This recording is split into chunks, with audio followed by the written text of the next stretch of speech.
மேடையில் அமர்ந்திருக்கும் அனைவருக்கும் வணக்கம்.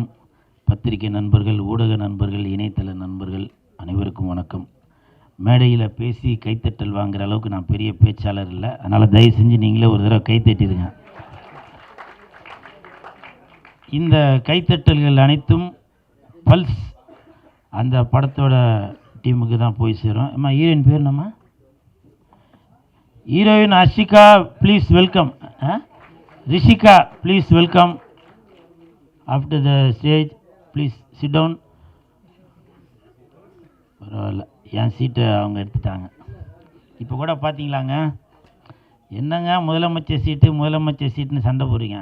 இந்த கூல் சுரேஷ் விட்டு கொடுத்தோம் பார்த்தீங்களா ஒரு சீட்டு, அதுதாங்க 2026.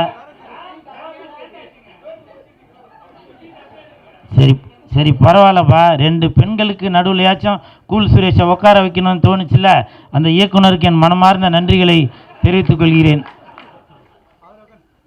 இப்படித்தாப்பா எப்போ இடம் கிடைக்கும் அதில் போய் உக்காரலாம் அப்படின்னு நிறையா பேர் வெயிட் பண்ணிகிட்ருக்கீங்க. 2026 அதுக்கான பதில் வரும். சரி ராஜன் சார், நீங்கள் வாழ்த்த வந்ததில் ரொம்ப நன்றிங்க சார். அப்புறம் டென்னி சார், நீங்களும் வாழ்த்த வந்ததில் ரொம்ப நன்றி. எங்கே பல தடவை அவருக்கு நான் ஃபோன் பண்ணேன், ஏன்னா அவர் ஏற்கனவே ஒரு படம் ஒன்று எடுத்தார், அந்த படத்துக்கு நான் தான் ப்ரமோஷன் பண்ணேன். அதுக்கடுத்து அவர் ஒரு படம் ஒன்று டைரக்ஷன் பண்ணுறாருன்னு கேள்விப்பட்டவுடனே சாருக்கு நான் பல தடவை ஃபோன் அடித்தேன், ஒரு தடவை கூட எடுக்கலை. இருந்தாலும் அடுத்த படத்திற்கு நான் கண்டிப்பாக இப்போவே நான் சொல்கிறேன், அவரோட படத்திற்கு என்னை பயன்படுத்தாட்டியும் அவரோட படத்துக்கு நான் சப்போர்ட் பண்ணுவேன் சார். சரிங்களா? இது நான் சினிமா மீது நான் வைத்திருக்கிற லவ். இது படம் பைல்ஸ், இது பைல்ஸ்ன்னு தாங்க ஞாபகம் வருது. உண்மையிலே நான் நடந்தது ஒன்று சொல்கிறேன். இந்த படம் நான் நடிக்கிறப்ப படத்துக்கு பேர் வைக்காமல் தான் இருந்துச்சு. அப்புறம் ஒரு கொஞ்ச நாள் கழித்து படத்துக்கு பேர் வச்சுட்டு டைரக்டர் நவீன் சார் எனக்கு வாட்ஸ்அப்பில் அனுப்பிச்சார், ஏன்னா ஸ்டில் அனுப்பிச்சிருக்கேன் பாருங்கண்ணே அப்படின்னு. நான் படிச்சுட்டு அது நமக்கு இங்கிலீஷ் தான் அறகுறல்ல, பைல்ஸ்ன்னு படிச்சுட்டு என் கூட இருக்கவன்ட்ட வேறு காமிச்சான், இது என்னடா ஒழுங்கா, அப்போ அவனும் பைல்ஸ்ன்னு படிச்சிட்டான்.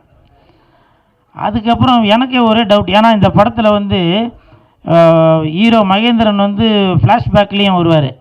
அப்போ ஏதோ பைல்ஸ்னால் ஏதோ ஒரு ப்ராப்ளம் போல், ஸோ அதனால் ஏதோ ரிவெஞ்ச் எடுப்பார் போல் அப்படின்னு நானே ஒரு கற்பனை. ஏன்னா ஆரி உதயகுமார் சார் எல்லாமே இருந்ததுனால, அப்போ ஏதோ இப்போ பைல்ஸ்னால் ஏதோ இப்போ ப்ராப்ளம் வந்ததுனால, அதனால் ஏதோ ஆப்ரேஷன் பண்ணி ஏதோ ஒன்று பண்ணுவார் போல் அப்படின்னு எனக்குள்ளே ஒரு இதாக இருந்துச்சு. அப்போ நான் டேரக்டர்கிட்ட கேட்டேன், என்ன சார் பைல்ஸ்ன்னு பேர் வச்சுருக்கீங்களே சார் அப்படின்னு. அப்போ அவர் சொன்னார், அண்ணா அப்படி இல்லைண்ணே, அது பல்ஸ்ண்ணே, இந்த ஆஸ்பத்திரியில் இப்படி போட்டிருப்பாங்கல்ல அதுதானே அப்படின்னாரு. ஸோ இப்படி நான் அரைகுறையாக இங்கிலீஷில் இருந்தாலும் அது கரெக்டாக எனக்கு சொல்லி புரிய வச்சார் இயக்குனர் அவர்கள். ரொம்ப நன்றிங்க சார். எங்கே இருக்க, மிக்க நன்றி. நவீன் சார் கண்டிப்பாக இந்த படத்தில் வின் பண்ணிடுவார். எதை வச்சு தெரியுங்களா? அது நவீன் அப்படின்னு அந்த பேரில் அந்த ஒரு வின் இருக்குது. ஷூட்டிங் ஸ்பாட்டில் அவ்வளவு அற்புதமான டைரக்ஷன் பண்ணார், யார் மீது எந்த கோபமும் படாமல் அவ்வளவு அருமையாக எல்லாத்தையும் அப்படி ஒரு வேலை வாங்கினார். கண்டிப்பாக அவர் பட்ட கஷ்டங்கள், ப்ரொடியூசர் அவருக்கு சப்போர்ட் பண்ணதுக்கு கண்டிப்பாக இந்த படம் மிகப்பெரிய வெற்றி அடையும். அதே மாதிரி மகேந்திரன் கதாநாயகனாக நடிச்சிருக்கவர். ஒரு ஷாட்டில் டைரக்டர் அவருக்கு கட் பனின்னு கொடுத்தாரு. கட் பனின்னு கொடுத்தோன்னா சரின்னு அவர் வாங்கி போட்டார். பார்த்தோன்னா ஆளை காணும். பார்த்தாக்க ஒரு ஓரமாக போயிட்டு தம்பிள் சேர்த்து இப்படி அடிச்சுட்டு இருந்தார். கையில் ஒரு பால் ஒன்று வச்சு இப்படி பண்ணிகிட்டு இருந்தார். நான் போய்ட்டு என்ன ப்ரோ அப்படின்னு சொல்லி அவர் சொன்னார், இல்லைண்ணே இந்த மாதிரி கட் பண்ணின்னு போடுறோம், அப்போ ஆர்ம்ஸ்லாம் தெரியணுண்ணே அப்படின்னு சொன்னேன். இது இல்லை நான் சிரிக்கிறதுக்காக சொல்லலாமா, நான் சிரிக்கிறதுக்காக சொல்ல, இது ஒரு டெடிக்கேஷன். நான் காக்க படம் நடிக்கிறப்போ, சூர்யா சார் ஜோதிகா மேடம் காம்பினேஷனில் நடிக்கிறப்போ, கௌதம் மேனன் சார் சொல்லிவிட்டு ஷார்ட் சொல்லிவிட்டு நேராக மானிட்டர்கிட்ட போய் உட்காந்துட்டார். ஹீரோவை காணும் சார், ஹீரோவை காணும் அப்படின்னு. அப்போ சொன்னாங்க, இல்லைங்க அவர் புஷ்அப் தண்டெல்லாம் எடுத்துகிட்டு இருக்காருங்க அப்படின்னு. ஏன்னா அது கன் எடுத்து இப்படி வைக்கும்போது அந்த இதெல்லாம் அப்படி தெரியணும் அப்படின்னு. ஸோ அப்படி ஒரு டெடிக்கேஷனோட உள்ள மகேந்திரன், ப்ளீஸ் ஒரு கைத்தட்டலுக்கு விடுங்களேன். என்னை விட சீனியர் தான் மகேந்திரன், இருந்தாலும் அந்த டெடிக்கேஷன் எனக்கூட இல்லை. அப்போ பாருங்கள், அப்போ நம்ம ஒரு ஹீரோ அப்படின்றப்போ ஆடியன்ஸ் பார்க்குறப்போ நம்ம அதுக்கு ஒரு முன்னுதாரணமாக இருக்கணும் அப்படின்னு சொல்லி. ஏன்னா இப்போ உள்ள நடிகர்கள் என்ன பண்ணுவாங்க, காலையில் வந்தோடனே அந்த ஹோட்டலில் பரோட்டா சொல்லு, இந்த ஹோட்டலில் ஆட்டுக்கால் பாயா சொல்லு அப்படின்னு சொல்லி தொப்பையும் தொந்தியுமாக தான் இருப்பாங்க. ஸோ அப்படி இருக்கிற காலகட்டத்தில் இப்போ கூட அந்த சாங்கில் கூட பார்த்தீங்கன்னாக்கா எனக்கு விஜய் சார் தான் ஞாபகம் வந்தார். ஸோ அந்த மாதிரிலாம் அவர் வந்து ஸ்டெப்பு போட்டிருந்தார். அவருக்கு என் மனமார்ந்த வாழ்த்துக்கள். அப்புறம் கும்கி அஸ்வின், அந்த தம்பியை பற்றி பேசுகிறதுக்கு ஒன்றும் இல்லை. ஏன்னா அடுத்த ஒரு ப்ரொடக்ஷனில் ஒரு படம் முடிச்சிட்டாங்க. அந்த டைரக்டரும் தெரிஞ்சவர், ப்ரொடியூசரும் தெரிஞ்சவர், என்னை பயன்படுத்தலை. அந்த படம் ஆடியோ ரிலீஸ் அப்போ அவனுங்க வந்து உன்னைய பற்றி பெருமையாக பேசுவாங்க. அப்போ நீ பேசிக்க, சரியா? அந்த கும்கி அஸ்வின் கூட இந்த படத்தில் நடித்ததில் ரொம்ப சந்தோஷம். நல்லா கோஆப்ரேட் பண்ணாப்புல. உங்களுக்கு மனமார்ந்த வாழ்த்துக்கள். அப்புறம் தம்பி சரத்து எப்போவுமே ஜிம்மில் இருந்து தான் வீடியோவாக போட்டுட்ருப்பான். இங்கே வந்து என்னென்னவோ போடுறான். நீ பரவாயில்ல, நீ வந்து அந்த சேனல்லேருந்து தான் வந்துன்னு அடிக்கடி நிரூபிச்சிட்ருக்க. முக்க காமெடியாக இருந்தாலும் உன்னை நான் கைத்தட்ட வச்சுருந்தேன் பார்த்தியா. மிக்க நன்றி, சூப்பர்பா, வாழ்த்துக்கள். அப்புறம் இபி சுந்தர் சார், அவர் வந்திருக்காரான்னு தெரியல. வந்திருக்காரா? ரொம்ப தங்கமான மனிதர். எப்போ ஃபோன் பண்ணாலும் ஆனால் லொக்கேஷன் பார்த்துன்னு இருக்கேண்ணா அப்படின்வார். முந்தா நாள் ஃபோன் பண்ணேன் நைட்டு 2 மணிக்கு. சார் எத்தனை மணிக்கு சார் ப்ரோக்ராம் வரணுன்னு? அண்ணா நான் வந்து லொக்கேஷன் பார்த்துன்னு. என்னண்ணா நைட்டு 2 மணிக்கா அப்படின்னா? இல்லைங்க, டேரக்டர் சொன்னார் நைட்டில் ரோடு எப்படி பார்க்கணும், வீடியோ எடுத்து அனுப்புங்க அப்படின்னு சொல்லி சொன்னார். ஸோ இது எதுக்காக சொல்கிறேன்னா, சிரிக்கிறத விட அப்படி ஒரு டெடிக்கேஷனோட ஒரு ஈபி கிடைக்கணும் அப்படின்றதுக்காக சொல்ல. தயவு செஞ்சு அவருக்கு ஒரு கிளாப் கொடுங்களேன் சார். கிளாப்லாம் சொல்லிங்க, அடுத்த படத்தில் மறந்துடாதீங்க. ஓகே. அப்புறம் தங்கச்சி அர்ச்சனா, அதாவது என்னை பற்றி நிறையா பேர் என்னப்பா ஏதோ கோமாளித்தனமாக ஏதோ ஒன்று அப்படி பேசி தான் கமெண்ட்டில் அது எல்லாம் திட்டுவாங்க. ஆனால் தங்கச்சி அர்ச்சனாவுக்கு தெரியும். நானும் அர்ச்சனாவும் பிக் பாஸில் இருக்கும்போது 100 நாள் ஒன்றாவே இருந்தோம். இது சொல்லாமல் என்னன்னு தெரியல, இருந்தாலும் சொல்கிறேன். என்னை வந்து ஏதோ அப்படி இப்படின்னா பெண்களை அப்படி இப்படின்னு ஏதோ இது பண்ணியிருந்தீங்க இல்லையா, அந்த தங்கச்சிக்கு தெரியுங்க. அந்த தங்கச்சிக்கு பெண்களுக்கான அந்த வயிறு வலி வந்தப்போ அப்போ என்கிட்ட வந்து சொல்லும், என்ன சுடுதண்ணி வச்சு கொடுங்கண்ணே அப்படின்னு. அங்கே அவ்வளோ பேர் இருந்தாங்கல்ல. அப்போது என்ன ஒரு கூட பிறந்த அண்ணனா நினச்சி